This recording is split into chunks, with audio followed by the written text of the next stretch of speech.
செல்வமுத்து என்பவர் ரேஷன் கடையில 10 கிலோ அரிசி மூட்டையை வாங்கிக்கிட்டு நடந்து வரும்பொழுது ரொம்ப தாகமா இருக்குதுன்னு சொல்லி அந்த அரிசி மூட்டையை கீழே இறக்கி வச்சுட்டு பக்கத்துல இருக்கிற பானை தண்ணீரை குடிச்சிட்டு இருக்கும் பொழுது அப்ப யாருன்னே தெரியாத ஒருத்தர் அவருடைய அரிசி மூட்டையை அங்கிருந்து திருடிக்கிட்டு போயிறாரு.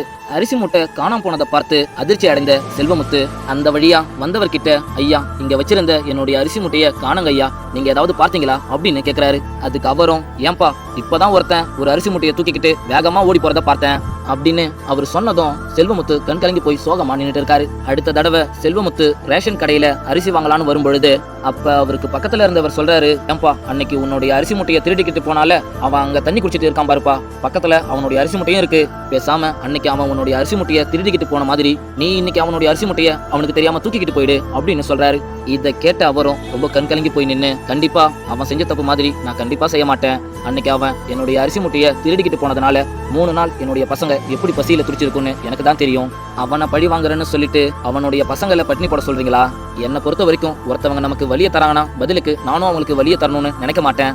மற்றவங்க நமக்கு வலிய தர அளவுக்கு நம்ம ஏதோ ஒரு இடத்துல தப்பு பண்ணியிருக்கிறோம். அந்த தப்பு என்னன்னு பார்த்து சரி செஞ்சாலே போதும். நம்ம வாழ்க்கையில நிறைய வழிகளை அனுபவிக்காம இருக்கலாம் அப்படின்னு கண் கலங்கிக்கிட்டே சொல்றாரு. இந்த குட்டி ஸ்டோரி பிடிச்சிருந்தா மறக்காம லைக் பண்ணுங்க.